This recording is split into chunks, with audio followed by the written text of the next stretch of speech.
Hello, I'm Joe Dillette, and I am going through my emergency preparedness kit because the season's changing and we're going into winter, and so I'm making sure that I have the supplies for winter. I was going through my tools and I have a good suggestion I thought would be good to share with you. In my emergency kit I have a roofing hammer.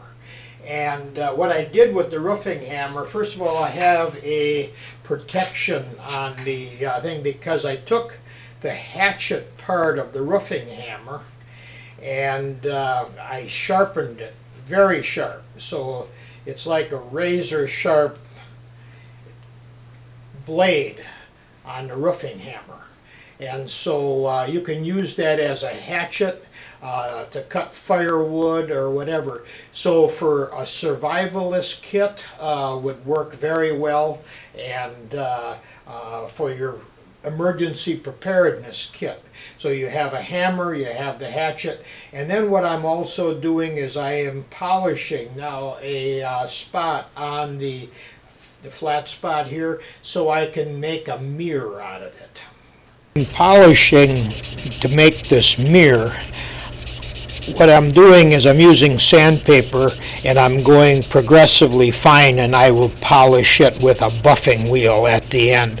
But right now I've started with coarse sandpaper and I went this direction, and now I'm working with a finer sandpaper. This is about a 320, and I'm going in the opposite direction. The reason why I changed directions is each of the sandpaper is making the scratches smaller, so I want to make sure I get out all the heavier scratches from the sandpaper going in this direction, and the way I can see that pretty easily is by sanding with the finer sandpaper in the perpendicular to it, so I can still see scratches going this direction, and so I'm trying to get rid of those.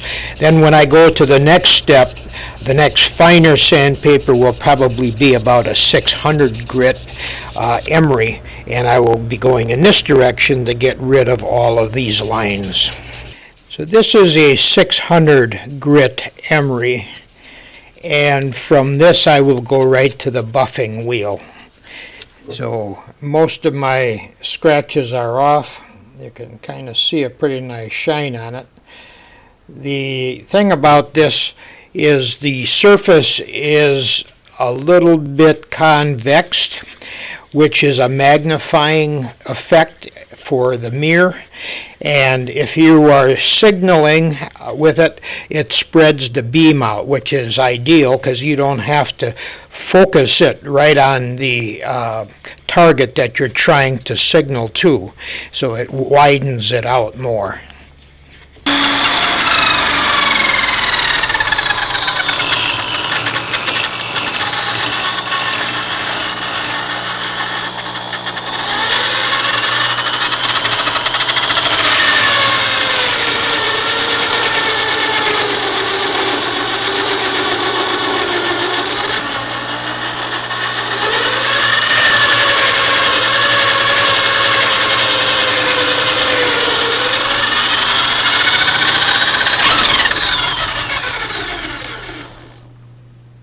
So we're getting a nice polish on it. This is a hard MDF board. I made a buffing wheel, and there's a buffing compound on. The buffing compound you can just buy in the hardware store in the buffing section. Then just to kind of get some of the lines out that might still be in there, I'll take the leather and I'll just... The leather is a leather strap, and it's got some of the same buffing compound on, and I'm just... Then the back side of the leather doesn't have any compound, and that's the smooth side of the leather, and I'm just going to do the final buffing with that. Now I can see some little scratches in there still, but it's good enough to reflect light. I can see my image in it, and now, well, I also use the same wheel for sharpening. So this axe right now is just as sharp as a razor. It will slice like that. And to keep it sharp and to keep the shine on here so it doesn't rust, I'm going to spray a little bit of Holly Gloss. It's a depth on it, and that will preserve it. This is the leather that I made that goes over the end, so I can use it as a hammer, and the sharp blade is protected so it doesn't injure anyone, and you take this off only when you want to use the sharp edge as an axe or the mirror.